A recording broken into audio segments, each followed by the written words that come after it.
What's cracking, everybody? Money Smart Guy Matt Zapala here, hailing to you from Dallas, Texas, and welcome to another episode of the Millionaire Goals Podcast. Joining me in the studio today is our home team, Milton Alvarez, my personal trainer, my ride or die right here in D-Town. And Milton, welcome to episode 25. Quarter, baby.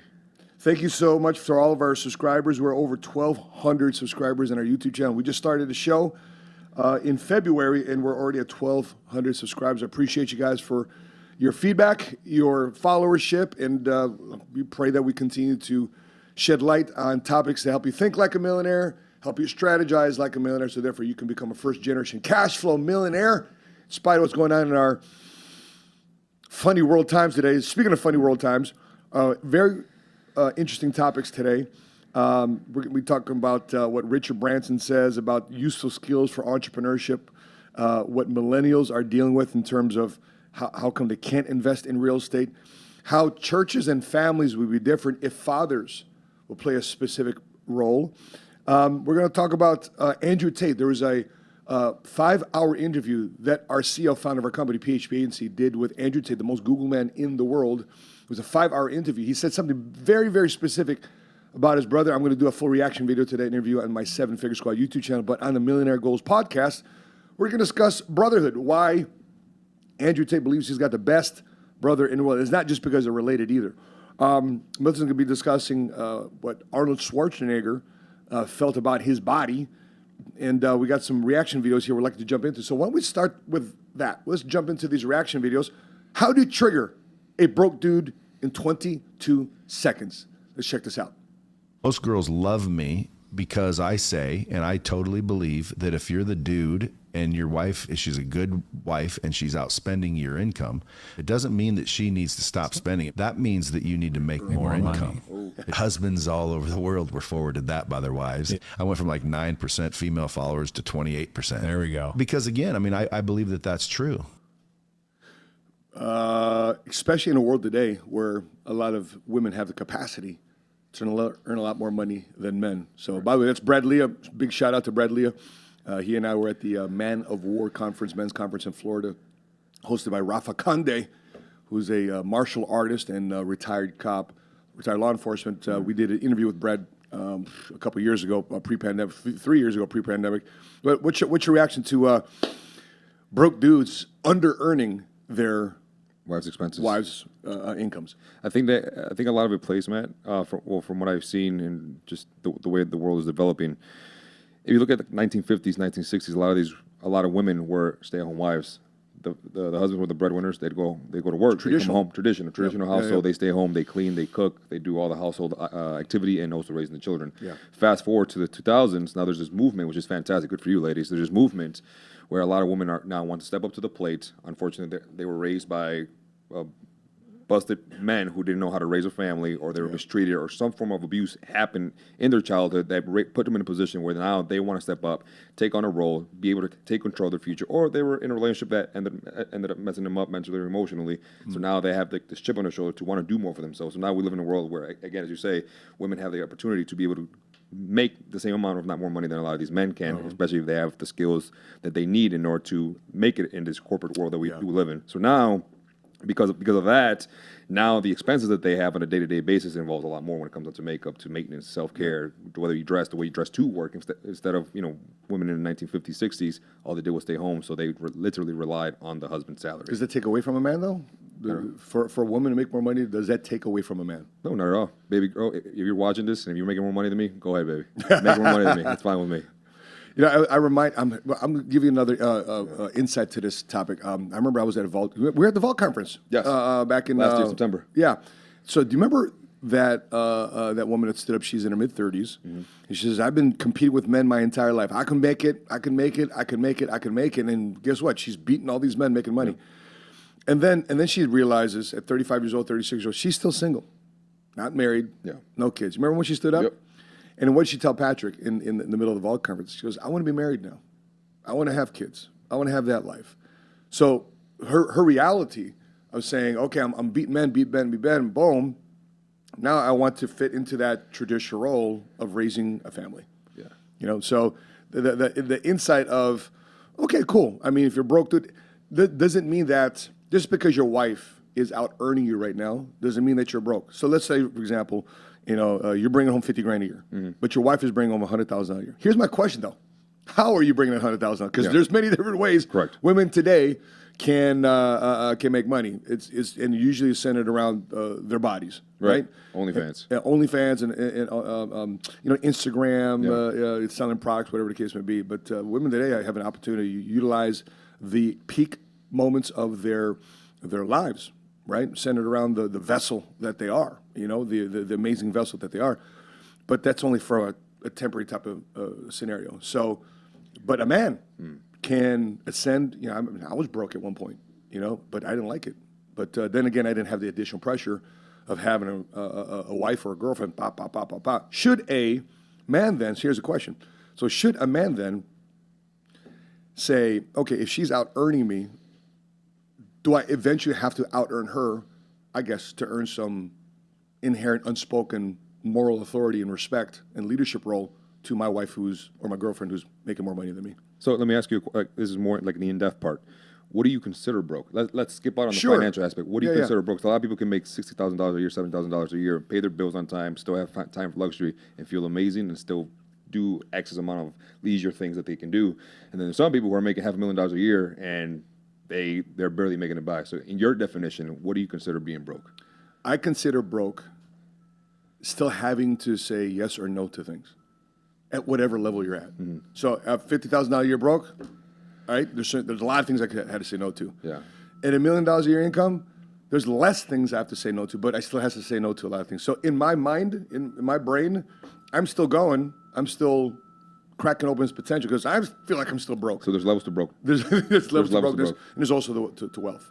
But I think though, because Sheena and I are partners, there's certain things that I do and certain things that we do. I mean, we make our money together. Yeah. But we're never looking at each other like this is my money, your money. We don't. That's not. We make our bread together. Of course, I do YouTube. I do other things. I do speaking gigs, and so she's not competing with me on that end. But I just think there's different levels of broke. As a couple in business, is there ever a struggle between the two where you feel like, man, this week or this month, I feel and I notice it, I put in about 70% of the work, and my partner, because I know there's a lot of couples out there who are in business together, and sometimes it can be a push and pull on who puts in more work. And then when one of the partners says, yeah, it's our money, you can see the other person looking at it. The person who's mainly putting in the work, look at their partner and say, yeah, sure, honey, it's our money. But in the back of their heads, like, no, I'm the one putting in the work. You're just on the sidelines. And whenever you choose to step in and put in some work, you do it. But in reality, I'm the one driving the entire game. Do you guys ever have that struggle? No.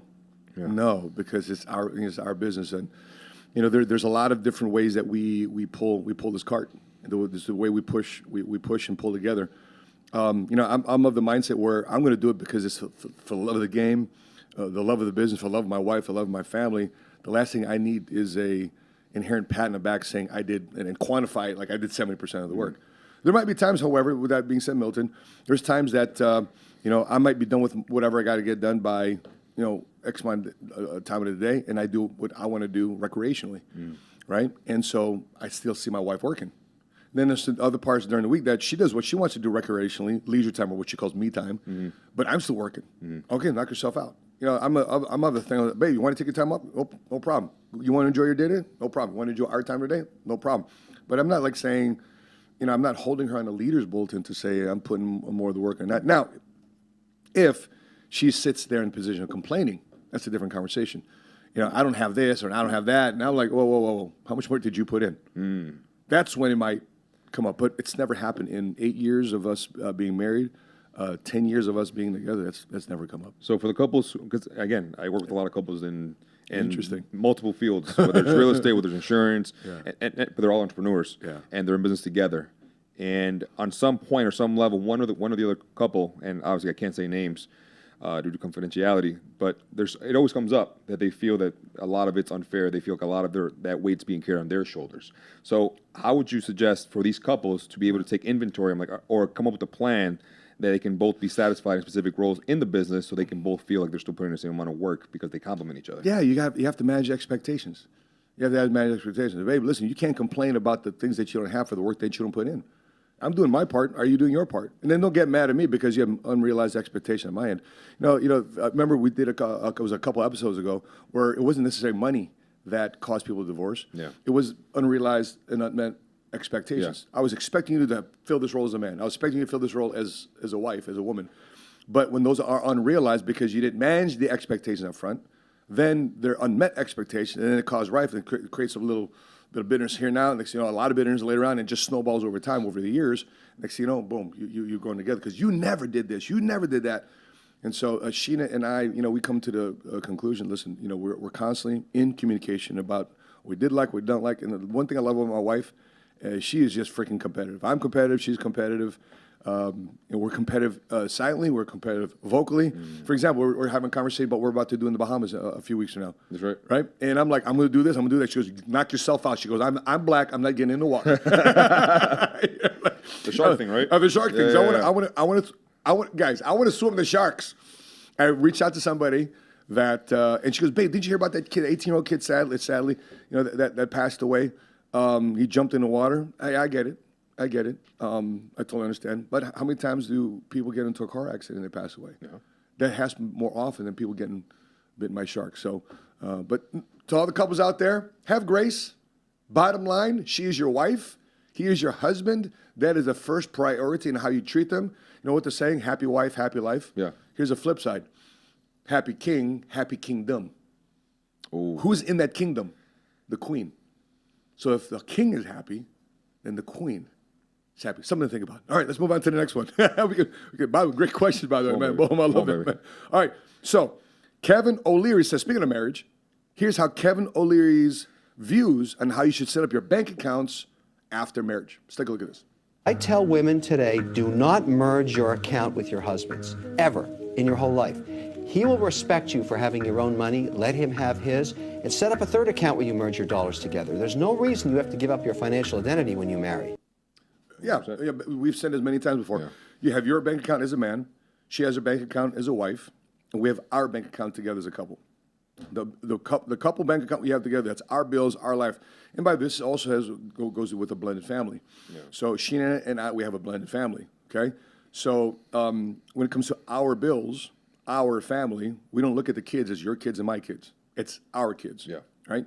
So I don't look at your parents as my parents, it's our parents. So the parents, they're retired. Mom and dad, they're retired. Her mom and dad, they're retired.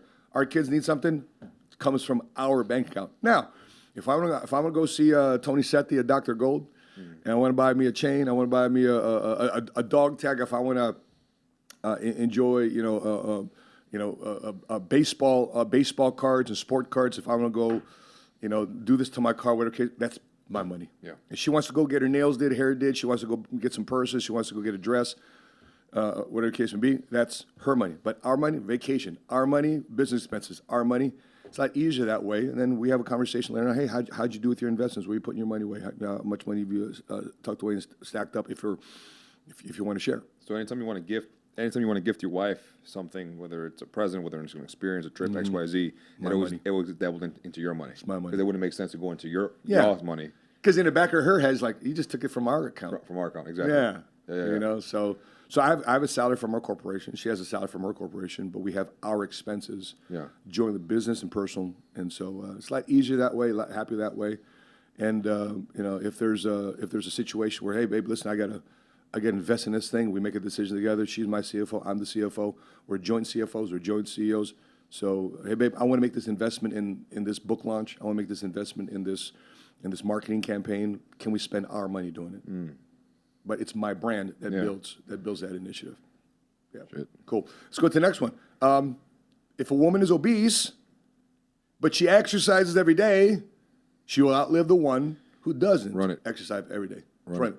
If a woman is obese, but she exercises every day, she will outlive the normal weight woman who doesn't exercise. If a man smokes and he has high blood cholesterol, has high hypertension, but he exercises, he will outlive the man who doesn't have any of those problems who doesn't exercise. If you don't exercise, you're going to die sooner. For every hour you exercise, you will live 3 hours longer. It's the Harvard alumni study. I want to get up right now. Do some push-ups. So what is it about exercise, Milton? What is it exercise? You're smoking, not eating right, whatever, but you exercise. So in other words, you can have 90% of your bad habits, but if you exercise, I mean, is that legit? Yeah. So Really? 3 things: physical, mental, and reduction. Physical, physiological. You improve your heart. You improve your heart health, your lung capacity, your mental capacity as well. You improve the way your brain functions. Whenever you exercise, you're pushing oxygenated blood through your entire body up to your brain. The more oxygenated blood you get to your brain, the better it is you're able to think. Also, the more oxygenated blood you get through your entire body, the better you're able to function. Also, improving your heart health, reducing your cholesterol, reducing your glucose levels in your body will also help you have more of a longevity when it comes down to the aspect of existence. And also, your mental health. I was just telling you, Matt, that these last 7-8 days, I've been on a no workout fast, where for 7 days straight, I redirected all my energy into writing, being some form of artistic and just. Yeah. So that way I know how to create better content. I can create better content. I can push out more things of value when it comes down to the written form, video form. So my identity is working out. Yeah. For 15, 16 years, that's all I've been doing. So I've had my seasons where I'm at a high peak and I'm shredded and I feel amazing. And I have my seasons where I'm just a normal human being, where that's where the body dysmorphia comes in, where I see myself as, this is not the way I want to look. I look sloppy, and then people are like, dude, you look amazing. What are you talking about? So that's what Arnold's also talking about, and we'll get into that when we get to that topic. But so I've had my seasons, but I was challenged to, hey, man, look, this has been your identity for X amount of time. What if you were to? It's no longer being disciplined, because now you just show up to the gym because it's a thing. It's part of you. It's not longer a challenge. It's no longer you being disciplined. It's just you. You don't put it in your calendar. It's just exactly. there. It's just you. It's like just lunch. there. Exactly. Yeah. So they're like, hey, what if you were to utilize that same energy, redirect it, or they called it redirection of expression, and utilize those times, those hours, those minutes into doing something you're not used to, which is writing. So for 7 days straight, I wanted this fast of no type of movement, no stretching, no working out, no exercising, nothing that involves my heart rate going above my resting heart rate level. So 7 days straight. As the days went on, my anxiety in my body started getting higher and higher and higher. These last 2 days, my anxiety has been through the roof. I woke up with nasty anxiety attacks in the middle of the night, 2, 3 in the morning anxiety Because attacks. you're not exercising. I'm not an exercise. I'm not moving. So high anxiety. So on a mental health standpoint, or physiological standpoint, you release energy when you work out. You're able to better your mental health. You're able to better your physiological health. You're able to reduce the anxiety in your body because you have a lot of pent up energy in you. So if you feel like you're anxious, move a little bit. Go for a walk, go for a run, go for a jog, do some exercises, and do some yoga. You'll see that can actually reduce your physiological anxiety and also help you with your mental health, so you can outlive a lot of the people who aren't even moving. Dude, I love it. I love it. I mean, what I realized after 17 years of not working out post-military, that I was in a very bad, depressed state. I wasn't feeling good about myself. I wasn't looking forward to anything going on in my life. But when I started connecting with you in 2019, and what was my big, from your opinion, from what you recall, what was my biggest frustration with you when I started working out with you? When I hired you as my trainer, what was my biggest frustration when I came? Because I remember I was just mad at my body. Yeah. I was just mad at myself. You were mad at yourself. You were mad at your body. Four pinpoints that Matt had physiologically were lower back was in a horrible position. And I remember in the beginning, I would say, like, dude, it's your hips and it's your ass. Like, no, man, you don't get it. My lower back. It's my back. I'm like, no, Matt, you don't get it. It's your ass and it's your hips. You call me a tight ass? He's like, no, this man doesn't know what I was talking about. Like, there was a point where there was friction in the beginning. I'm like, all right, we'll be all right. So it's lower back, bad knees. At the time, you had a bad shoulder. Yeah. And also you had your gout issue. Yeah. And all those tied in was starting to mess with your mental health. That's right. And because his mental health was getting screwed with. Yeah. The way his influence, his impact, his energy, his drive for a lot of other things could be also impacted by that, which also impacts his business, which also impacts his income. And the moment that this man started investing back into himself and bettering himself and being coachable to the things that he can grow in and healing his body, healing his gout, healing his lower back, his knees, his shoulders, any pain that he had in his body, a lot of things in his life started changing, as well as his energy, his perception, his mental health, his leadership, his influence, his energy, and also your bank account started growing. No, of course. Yeah. You know, one of the things that I'm glad I am off now, because I was taking gout medicine. Yeah. It was a drug called alpurinol. Anyway, long term, that wrecks your kidneys. And it just destroys. So I'm like, I was always skeptical about taking it because I've had uncles, Filipinos, it's what they call the Filipino or the Polynesian curse. To have gout is just kind of like a normal thing as you get older, both men and women. Really? And so, having gout was like kind of the, entry into getting older. But, now, thank God, I'm not on any allopurinol, I'm not on any gout medication. I do have inflammation, I'm still fighting off the inflammation. But usually the inflammation would trigger gout where I couldn't move a body part for weeks. Right. And that inflammation comes from external factors that you enjoy doing every now and then. So you're in control of that. Yeah, whiskey and tequila and all the good stuff we were talking about earlier. Okay, cool. Let's move on to the next one. So if you are a remote worker, if you're working from home, be aware that when you're out of sight, you're also out of mind. Let's take a look at this clip. Remote work and hybrid work is the biggest threat to white-collar jobs that we've ever seen. Because it's not long before companies are start to go, wait a second, you want to make 120 or 150 to sit at home and work, and I can hire somebody in India for 60 to do it. True. By the way, I don't react very much to the Dave Ramsey show, but apparently that's from the Dave Ramsey show. I 100% feel that way because what did we learn during the pandemic? What did we learn during the COVID? We retained the guys that we were seeing at the office. They were committed. Yeah. We didn't lay off one person. During the COVID, during the pandemic, we didn't lay off one person. We didn't fire one person due to our business struggling, due to them wanting to, our guys wanted to come to the office. One of my video guys, he actually quit because he just wanted to hang out at the playpen in Chicago, Lake Michigan all day. Okay? Knock yourself out. Yeah. There's probably not the values and principles we stand for as a company anyway. If you want to take those videos, I get it. You're a young man. You want to go out there. You want to spread your wings amongst ladies with bikinis. Knock yourself out. I don't care. No judgment. And eventually he says, guys, this ain't for me. We didn't fire him, but he just decided to quit.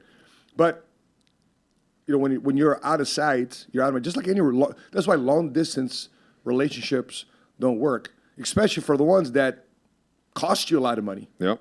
And you're not getting the productivity. That's my biggest concern when I have remote workers. So if I do have remote workers, here's how I work with remote workers because we do outsource a lot of our stuff. There's a time where you check in, you check out. I need to make sure that your KPIs, your key performance indicators, your deliverables are done by X amount of deadline per day. In the meantime, knock yourself out. You're free to do what you want to do. But here's what we don't build with remote workers. You know what we don't build? We don't build relationships. We don't build friendships. I don't get to know about your family. I don't get to know. So my inherent retention for people that want to work remote is very, very low. They're easy to replace because there's no relationship there. So the biggest thing, though, if you want to climb corporate America, if you want to play a key role in your company, if you want to grow your business, guess what Goldman Sachs did during the entire pandemic? Every investment banker shut down. Guess what Goldman Sachs continued to do? They went around and kept flying. They flew. They had private jets. I'm going to flow. We're going to raise capital, raise capital. We're still going to take you public, IPO. We're going to be the investment bank. We're going to help you underwrite this thing. We're going to help you raise the capital. We'll take you public. They kept seeing the people. What do? We kept seeing the people. Here's the thing with PHP. We're the first company to open up Maui when the whole pandemic started to kind of simmer down and people started opening up. We opened up Maui. And guess what? Everybody in Maui said, thank God PHP opened up Maui because now we can open up our restaurants, our taxi drivers, our activities, our excursions, and everybody around. We brought money into Maui. To this day, we have a relationship with people in Maui. Vegas, a couple years ago, you were with us. We were the first company to open up a big convention when Las Vegas opened up all over again. Yeah. And they're like, thank God you came here. We opened up our hotels, our restaurants, our servers, Uber, everybody around the economic stimulus that we had without government stimulus, like economic entrepreneurial stimulus we had. Because why? Because we're connecting people. And so our job as entrepreneurs is to connect people and make money flow. That's why it's called currency. Money's supposed to flow. If it's just by myself, me, I think a lot of times, even tech companies, they say, listen, we appreciate tech. We created technology to have people work remote, but we just don't like remote workers. What would you say to a lot of these new age entrepreneurs or new age people who are involved in tech, who are involved in content creation, who are involved in that realm, who are pushing for remote because it makes more sense? It buys back their time. They can live off of a decent $50,000, $60,000 a year, or maybe even $100,000 a year, and they literally say, dude, I can literally travel to any country that I want. As long as I have Wi-Fi, I can work from there and still make money. Sure. They're selling the dream. But here's who you're competing with. You're competing with somebody that's willing to show up to the office, get there early, stay late, build a relationship. You're competing with that guy. No problem. That's a great job. What did Elon Musk say? Remote workers, we love you. It's great for you to work remotely just for another company. So if Twitter, if these tech companies are valuing relationships because they're missing out on soft skills, there's a white paper out there on Google executives, what they learned from being in person, because being in person creates soft skills. I get that you can tap in and do your job from remote, but you're missing out on the soft skills. And the soft skills, remember, what has created more CEOs? Is it IQ, like I have a Harvard MBA, I have a PhD, or is it EQ, emotional intelligence? It's emotional intelligence. Yeah. So emotional intelligence, the human connection, the people, your ride or die. Speaking of ride or die, let's transition to this next clip because our CEO founder did an exclusive interview with the most Googled man in the world, Andrew Tate. Patrick Bet-David, Sosnick, they all flew out to Romania. Vinny, they all flew out to Romania because he can't leave his house. He's on house arrest. Mm-hmm. So Andrew Tate opened up. His first interview post being released from prison was the BBC. They screwed that up. Yeah. We did a reaction video to that. #1 video right now on our YouTube channel, 7 Figure Squad. And then the second interview he does is with Patrick Bet-David, exclusive interview on his release from prison. We're going to do a full reaction on the 7 Figure Squad, but I want to react to what he said about his brother Tristan, because his younger brother Tristan, by the good-looking guy, I've got something to share after we react to this clip I want to share with you too, Milton. Yeah. But let's take a look at what Andrew Tate says about having the best brother in the world. Where was he located? What happened to Tristan Tate? Let's take a look at this clip. I genuinely believe I have the best brother in the world. And I'll tell you why. I always knew I had the best brother in the world, but he proved it in jail, and I'll tell you why. My brother was put in jail for being my brother. He hasn't said any videos. He hasn't said anything on the internet. He hasn't said any of the things I've supposedly said. The Matrix isn't attacking him. The BBC doesn't print about him, nothing. Why was Tristan Tate in jail? Because it's Tate brothers. So they just took him and threw him in a cell. Now what's interesting is, when I got out of jail, so many people near me got heat. Old business partners got heat with the tax. They got hit with like tax paperwork, and they were calling everyone who's ever known me, and ex-girlfriends got heat, and all these people got heat. And some people complained, some people didn't. But some people were like, oh, since you've been in jail, it's been so stressful for me. The media's outside my house. I'm like, stressful for you? I was in jail. What do you want me to do? And people were complaining at me. And as these people started to complain, I sat there, I said to Tristan, you got thrown in jail purely for being my brother. And never for a fraction of a second did you even moan. Not even for a fraction of a second did he say, oh, they only put me here because of you. Why am I here? I'm innocent. This has nothing to do with me. Nothing. In fact, he said the absolute opposite. He said, I am so glad I went to jail with you. I would be furious if they sent you here by yourself. If they're going to lock you up, they better lock me up. And there was a time, about 2 months in, because there's less media pressure on Tristan, they were talking about releasing Tristan first. And he was saying, no, I won't leave without Andrew. Going down with the ship. I won't leave unless my brother leaves. Wow. I won't leave. And he was telling the guards, I won't leave. Keep me here. I'm not leaving. And they said, the judge says you have to leave, you have to leave. He goes, then I will stand outside the gate. I will sleep outside. I ain't leaving this jail. And our lawyer said, well, we can make an appeal to just release you because there's less media scrutiny around you. And Tristan's like, no, Andrew's in jail, I'm in jail. Refused to leave. He was adamant he had to stay. That's a brother for me. Think about that, bro. Was that a remote brother, or was that an in-person brother? Bro, I just visit you. I just go, put my hand on the glass. And they don't. And then some don't. They just say they do. Yeah. Yeah. Right? Some people, right, Milton? Some people said, you said on this podcast, some friends are my friends remotely, and some friends come down to Dallas to visit me. One person. I figured out who my real friends are. In 2 years. Yeah. So if I'm a CEO of a company, and I want to see who my ride or dies are, I want to see who I'm going to invest emotional capital, financial capital, a career capital, my reputation capital on a person. I want to see who's showing up. So, hey, if you want to work remote, knock yourself out. My suggestion for you, move closer to a company, a founder, a CEO, a leader that you can wrap your entrepreneur career, your future around. If they're going places, you want to connect. It paid off for me. It paid off for me seeing that in PBD, who I consider a once-in-a-generation type of CEO. I think right now the next CEO like PBD is just being born today. I don't think for the next 30 years there's going to be another CEO like PBD. And so when you find that type of person, when you find that type of company that wants to make an impact, it's just if it's just about bottom line money, me, myself, and I selfishly, not Microsoft, work remote. But if you want to grow and create opportunities for your children, people you love and care about around you, long term, you might want to be around people. So let me ask you a question. As an entrepreneur, and you've been doing this for X amount of time, how do you weave out people that you can and cannot trust around you and your business and your family? Because there's certain people who walk into your business, walk into your circle, who become opportunists, who are just with you or around you for the clout, for the attention, for the opportunity of, I wonder if he'll help me. I wonder if he'll lift me up. I wonder if he'll, give me money or whatever. You want me to give some secrets? How do you, how do you weave those people out of your life? We got to go through some stress, right? Look what the Tate brothers just went through. I got to go through some pressure with you. We got to go through some uncomfortable situations together, and it's going to cost you money on your own. It's going to cost you effort on your own. Listen, as much as people think, hey, Matt is PBD's right-hand guy, Patrick's never paid our rent. I've never asked Patrick for anything. I never asked him for money. I never asked him to invest in anything. I never asked him to put.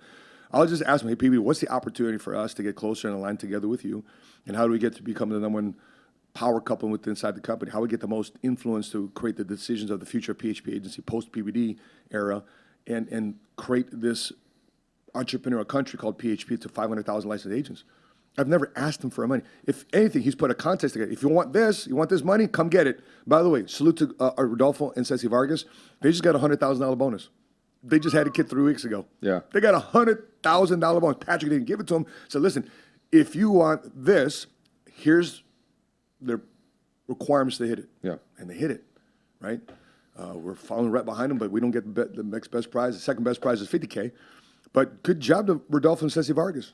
And what a great birthday, new baby present to Felipe, which is $100,000. Yeah. See, his college is paid for based on what they did in 2023, right? And so, great question, bro. Let's move. Speaking of entrepreneurial success, according to Richard Branson, you cannot achieve success in your endeavors. It's very difficult to have success in what you're doing entrepreneurially. There's things that he's doing in business. On a LinkedIn post, he says here are 5 skills that are most useful for entrepreneurs. Let's take a look at this. Let me get to the social media post here real quick. Okay, so those 5 things are. Let's take a look at this article on Fortune magazine. It's number 1, listen. Number 2, take risks and look on the bright side. Being optimistic. Utilize your team. I think we're missing one. 1, listen, take risk, look on the bright side. Be creative. Utilize your team and be creative. Be creative. Yeah. Okay. So, Jordan, so when we're looking at listen, probably one of the hardest things for a lot of entrepreneurs to do is listen. So when you're thinking about listening, being receptive to others and taking notes constantly, and being empathetic. Probably one of the hardest things for a lot of men to do is be empathetic. Yeah. Because why? Because we're kind of like self-focused. How have you learned to be empathetic to listening to your clients, listening to your customers? And, listen, guys, if you don't know this about Milton, people around the country are throwing him money just for him to consult in their business, in their finances, in their diet. I applaud you for your success, bro. So how are you being empathetic with people? Well, first and foremost for me, man, it's a 2-part thing for me. Number 1, it goes based off of my values, my principles, and where I stand strong in, which is my faith with God. I as corny as it sounds, getting to know the idea of who Jesus is, how Jesus did, and what everything Jesus did in the time that Jesus was on earth and the way he walked with his disciples, I try to run with those values and principles on empathy, on grace, on mercy, on love, and how to give a listening ear to people. So that's my main drive, being able to understand people, meet them right where they're at. Because at the end of the day, man, we're not robots. Yeah. We're not robots. We don't have all the answers. We don't know everything in this world. And every single human being in this world does need a little bit of grace and guidance in every realm that you may be in. But from a business standpoint, something that's going to add value to your business and something that's definitely added value to my business, which is that day we went to the Cowboys Fit, and I showed you what they sent me, how much they sent me just for an hour at a time. That's because of these 2 things that will add value to your business, whether it's product or service-based business. Is number 1, becoming a problem solver.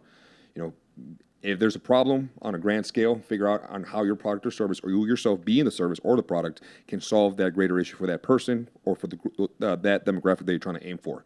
And number 2 is being able to over-deliver and under-promise. being able to over-deliver on anything that you say you're going to do, being able to keep your word at all costs, at all times, and being able to execute and show up for people, even though a lot of people don't show up for them. Be that person that shows up for them. Be that person that's going to keep their word at all costs, at all times, even if it means sacrificing a little bit of your time and a little bit of your leisure time or your comfort. When you're able to do that, you're going to gain people's trust. You're going to gain people to be able to say, "Hey, Milton, this is what's going on."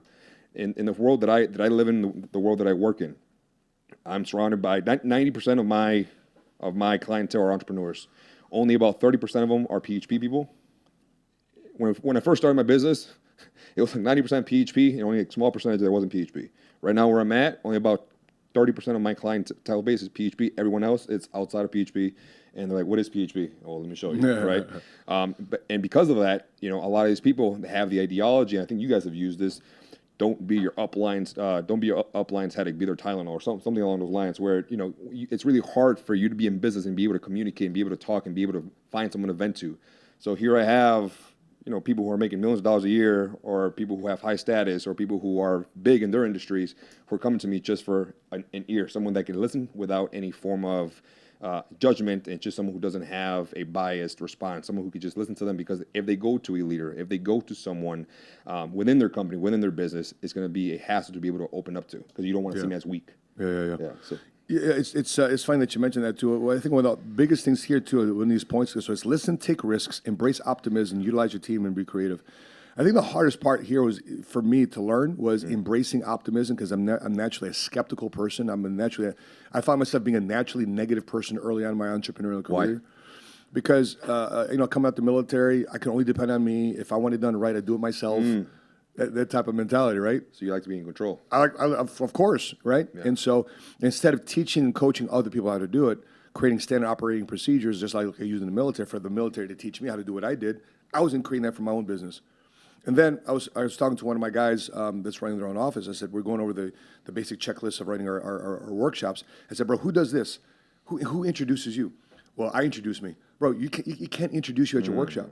You got to have an MC. You got to have the host, because you can't talk about how great you are. It's just to work that dynamic. So how come you haven't given that role to somebody else? Because I just don't trust. Yeah. Okay, you got to build up that person, which goes into utilizing your team. So your team members, one thing I loved about the Marine Corps, they had something called developing small unit leadership, meaning that I can make decisions at a small 3-man team, 4-man team, 8-man team, even though I don't have the approval of so basically we have rules of engagement. As long as I operate inside the rules of engagement, boom, I can still make my decision as a leader. I don't have to ask for somebody if I can do something. Levels of hierarchy. Sure. Yeah. Right? But I don't have to wait for somebody. If I'm operating the rules of engagement, I don't need your approval to say I can do this or not. Yeah. I'm still operating under the rules of engagement, right? So back to managing expectations. So through that process, I screwed up. But through those screw-ups, guess what I learned? Through those failures, guess what I learned? The right way to do things. Yeah. To have the optimal outcome that we're looking for. So, guys, Richard Branson, if you guys didn't know this, he's the billionaire founder of Virgin. And did you ever take a Virgin flight? Any of his Virgin Never. airplanes? So it's Alaska Airlines now. Yeah, They sold yeah. it to Alaska Airlines, but it was the coolest airline to ever fly, man. Really? You go in there, it's like a club. Lights, purple, pink, blue. They got some hype music, blah blah blah blah. Right? And the flight, welcome aboard. How you doing? Mine is giving you a drink, and then you had room. The airline had room, but now Alaska Airlines bought them out. But you got to salute to Richard Branson. He's amassed a $5 billion fortune. He said during COVID that I almost lost half of it because he launched a rocket ship. Elon Musk had it. Jeff Bezos had it, and Sir Richard Branson was launching a Virgin space flight. Well, that folded. Yeah. During COVID. So even through that failure, he sold off all the assets and recouped some of his money. But even through that failure, he says, I have a lot of success still. So back to embracing optimism. So move on to the next topic. Millennials are having a tougher time finding a home and investing in real estate. And it may not be to economic conditions. It's baby boomers. They're competing with baby boomers. So let's take a look at this article here. Okay, popped it up. Here you go. So boomers are pushing millennials out of the housing market as they hit the road for retirement. So, naturally speaking, who has more money? Boomers or older baby boomers in the 50s and 60s, or millennials in their late 20s, You would 30s? think the boomers have more money. Of course. Yes. And because bless you, and because they have more money, they are right here. So according to BofA, notice the older generation holds 8 times more wealth, as they should, 73 trillion compared to around 9 trillion to the millennial demographic. Millennials own around 84 cents for every $1 owned by baby boomers at the same age. At the same age, okay? At the same age. So in the current environment of high home prices and interest rates, baby boomers are better equipped financially for home purchasing. Guess who has better credit scores? Baby boomers or millennials? So the baby boomers have better credit scores, right? So why are your friends contributing why are your parents' friends are outbidding you for your starter house? Much of the baby boomer generation is already held in housing equity. So they're doing cash out loans, equity loans to end up buying more real estate so they can be leveraged for new homes. So you have a home, you got a condo. How's the housing situation here for you in Dallas? You got property. You know, what are you seeing here in Dallas in terms of wealth building through real estate, home equity? The cost for me in Illinois, it's costing me around $1,100 a month to be able to pay off the rent that I have one of my friends living in currently right now. That same amount here in Dallas will give me a nice 3-4 bedroom home in a decent area, not the best, but a decent area. But I was actually looking into a house here in Frisco. I think I was telling you lease to own type of household. It's my favorite way to go about buying a house. Lease by the to way. own. Yeah. Why is that? Because number one, you don't need as hefty as a down payment. Okay. So for example, if you're buying a $500,000 house, you need a 20% down payment. It's $100,000. Yeah. But if you give a seller saying, hey, listen, if I give you a 10 grand, 15 grand, and I lease to own this property from you, I will take it as a more serious renter because eventually, in my mind, I'm going to own this. Own it. And so if you're looking for people that can put down $100,000 down payment versus people just simply looking to rent, you put yourself right in the middle. So you're an elevated renter, but a almost down payment home buyer. So the owner is going to look at you a little different than somebody just trying to rent the house. They know they're going to take care of the house. Because if you don't, or you renege on the contract, guess what they get to keep? You're bigger than normal security deposit for the house. Right. So if it works out, benefit also for the leaser, the person leasing or renting the home, is that you agree on a price now. So therefore, there's some predictability and safety for the future seller, for the current homeowner, that a year from now, or 2 years from now, or 3 years from now, they're going to buy it at X amount of price. Now, what happens if the property value is worth much more? What's the problem? They lose out on the equity. Who gets the equity? The person that locked in that price when they originally leased the house. But the flip side is true. If they lost equity, who's going to get hurt? The person that's looking to rent to own. Someone stepping into the idea of even purchasing a home. Because the first time I went through it, I had no idea what I was doing. I literally had to hire someone in order to help me through every single step because I had no idea what I was doing. I had the capital, but here's the money that I have. Do what you want with it. I have no idea which direction I'm headed towards. And during that time, my credit score wasn't the hottest because I still was going on trying to pay off my student loan debt. I had a car. I have all these loans that I was still trying to pay off for school. So for someone who's barely starting off and looking into their first purchase, whether it's a home or a condo or a townhome or a duplex even, someone who's saved up for many years and now they're like, all right, I have enough money for a duplex. What would be maybe like 3 things that you would say that they need to have in check in order for them to be able to take that step forward to buy their first property? Yeah, first of all, it's credit. Yeah. Because especially for example, today at 2 o'clock, 3 o'clock, the Federal Reserve is going to announce whether or not they're going to raise the interest rates. Yeah. So if they do raise the interest rates today, it'll be the 10th time in 18 months they've raised the interest rates. So the way to mitigate or reduce your interest rate is to have better credit, right? So you got to have credit. Make sure your utilization is below 30%, making sure that you're current on all your payments. So those are some basic things you want to make sure. That's number one. Number two is that you show rental history to a potential seller. Because even if they don't want to sell you, the option to buy a contract is say, hey, listen, I've been renting this apartment, I've been renting this condo, I've been selling. So for example, when we came down here to Dallas, I showed the commercial real estate agents that we have a 10-year history of renting office space with never being late. So we have a great history, and we got referral letters, etc. So therefore, I'm in the eyes of the rent of the landlord would look like a better buyer. The third thing is, it's one thing to get the place, but it's another thing to furnish it. So you want to make it your house, right? You don't want to go in there and next thing you know, you still got a bunch of boxes there. 6 months from now, you're still sleeping on the floor. An air mattress. Air mattress. So those would be the 3 things that I would say to get yourself ready for buying a home. But by the way, I love the best thing about buying a home is that it's yours. Yeah. You don't have to ask anybody for anything. If I want to build here, if I want to do that, if I want to knock down this wall, if I want to paint this wall here, I want to put this painting here, it's yours. Now, here's the flip side. A couple of days ago, on Sunday, was it nasty hail? Yeah. Right? These years, I was like, I thought someone was banging on the windows. Bro, it's freaking hail. But something breaks down, you better have insurance. You better have the cash or the Homeowners insurance. or the Yeah. or the deductible. Okay. For you to pay for it. Yeah. So let's move on to this next topic. So how different would your family life look like if you had men going back to church? So according to this article, absent fathers cause a collapse in marriage. And the major reason is lack of faith, lack of spiritual guidance. Mm-hmm. So let's take a look at this article here. I'm not sure if I have it up. Okay, cool. So, come on, article, come on up. There it goes. Absent fathers collapse in marriage. Major reasons why Christianity is declining in the United States.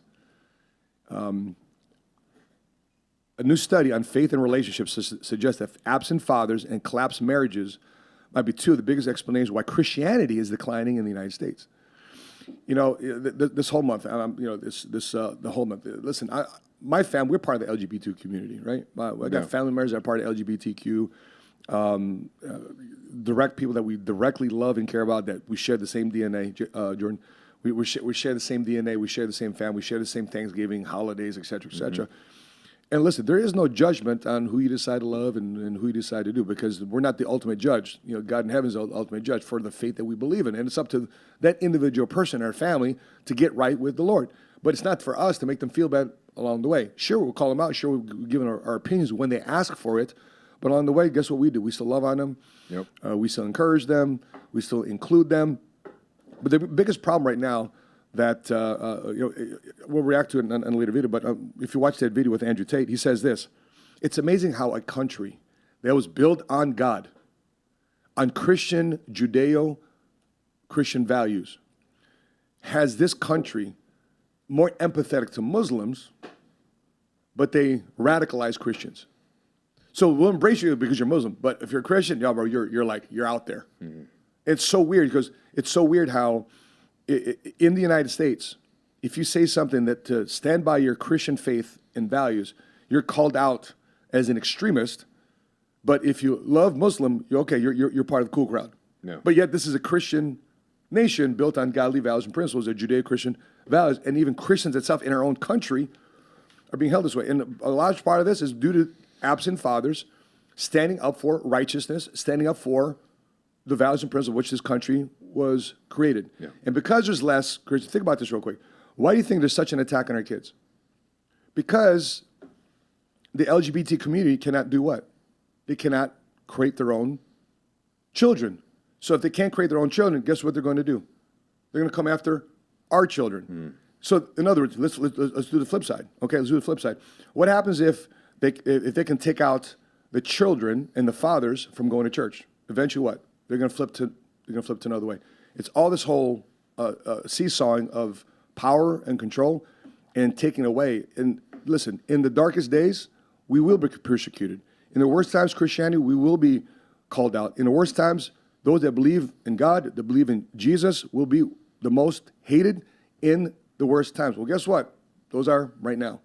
And so this study drew data from the nationwide study of 19,000 Sunday church attendees.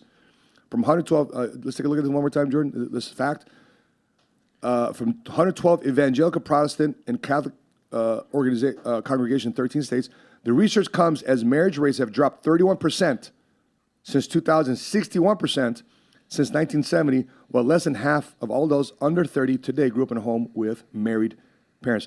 That's a shocking stat. Approximately 80% of Sunday churchgoers are raised in homes where their biological parents were married to each other throughout their upbringing. Today, not so much. So this is what's creating here is the next generation of believers, the next generation of Christians. Guess what? They're not there. Yeah. And that's why there's a decline. So people often say, well, I don't believe in God. I don't believe in this. I don't believe. Well, listen, here's my thought. I'm a guy of probability. There might be a chance there might be God, right? So guess how I'm going to live my life? Oh, there's a God. That way. Yep. So the reason for the decline in faith is unpacked in a study that the absence of a married home where dad is warmly engaged in the life of his child is a cause of the fire that is a source of the reason less and less people believe. So my message to men, if you're watching this, if you want to have a family, if you want to have children that honor you and respect you, they got to be raised around the right values and principles of, in my opinion, of the set of values and principles and methodologies and virtues that have stood the test of human history. In my opinion, it's right here. Jordan asked, hey, Matt, you want your Bible out? Yeah, of course. This is the Bible. 6,000 years of human history of the nastiest things that happen between human beings. And this, to me, has become an instruction manual. And believe it or not, right in the middle of it is Proverbs and Ecclesiastes. If you want to read Proverbs and Ecclesiastes, was written by King Solomon, who's the wisest and richest king who ever lived, talks to you about money, about wealth, of possessions, of entrepreneurship, of prosperity. Yes, it's all in the Bible. So if you want to live a happier life, you want less stress in life, one thing I told myself at 30 years old, I said, God, I tried it my way for 20 plus years, and I screwed it up. Bankrupt, divorced, family court, you name it. Let me try it your way. Now, I'm not going to say that I'm going to completely 100% dive into it, but listen, what I'm doing right now is not working. Let me try it your way. 19 years later, I can't tell you how much my life has radically changed for the better because I decided to follow values, principles, and virtues that is to the test of human history. Before we move to the next topic, bro, what's your thoughts on this? So this movement that's been going on, Lack man, of fathers standing up and going to church and taking their families to church, Yeah, no, that movement started happening very heavily during the time that I actually gave my life to Christ in 2011. I was actually attending a church during that time that were very, we were very, very heavy on the progressive movement, and the woke culture was starting to seek into that church. And you know, if you weren't with them, then you were against them 100%. And I think that really rubbed off in a very negative way when it came down to people actually staying within the church walls, and pushed a lot of the men who had their values and traditions aligned to what the Word of God spoke on. So that started pushing a lot of people out, and you know, a lot of people who didn't want to be judged, didn't feel, you know, the need to follow certain beliefs aligned to what the Word of God says. A lot of those people started coming in. The point I'm trying to make here, because I know we're short on time, is this movement's been going on for quite some time now. It didn't just start 2-3 years ago where it started booming on Instagram, TikTok, and on YouTube. It started happening about 15-20 years ago, and it's been growing and growing and growing and growing. And again, like Matt says, the LGBT community exists in both of our families. And if you want to be able to lead a family with good direction, righteousness, and godliness, first you as a man need to be able to step foot into the roots of what the Word of God says, and set your ground very, very strong. And here's the thing: I'm not a fan of religion. Personally, I'm not a fan of religion. I'm not a fan of what religion has done to people, because there's a lot of corruption in the church. But religion is a great way to control people. 100%.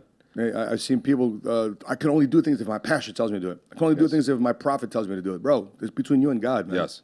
So with that mindset is being able to get closer to God, praying to God. You have direct connection.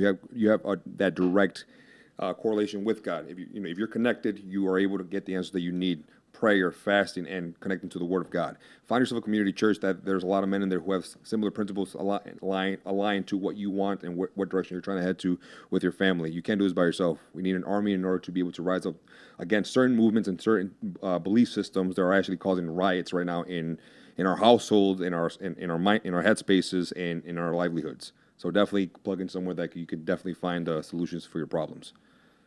Well, guys, as we wrap stuff up, we're very interesting times where oftentimes people think that it's all despair, no hope, but that's where you tap into your faith. Because two things you can feed. You can either feed into despair and fears, or you can tap into your faith and optimism. And that's the energy we choose. You know, last night we had a workshop at our office, man, and half the workshop there was very negative what's going on in America today. Very negative about America, we deserve this, and we're entitled to this, blah, blah, blah, blah, blah. And the weird part is, half the people that were at our workshop said the opposite. Said, bro, we're not owed anything, but we have the opportunity to control our destiny by taking advantage of the best tenets of capitalism, the best practices of what works. So in other words, half the audience I was with last night was skeptical and nasty and negative, and it strengthened and emboldened the other half of the audience, which was optimistic and encouraging and wanting to do better for their families. So those are your two choices. You can be negative or you can be positive. You can choose your fear or your faith, whatever you choose, whatever you decide to feed, will win. So tomorrow, I have got an interview here with a guy that went to prison. And anytime and today he's turned his life around. Obviously, he's following Christ, and he's leading his family.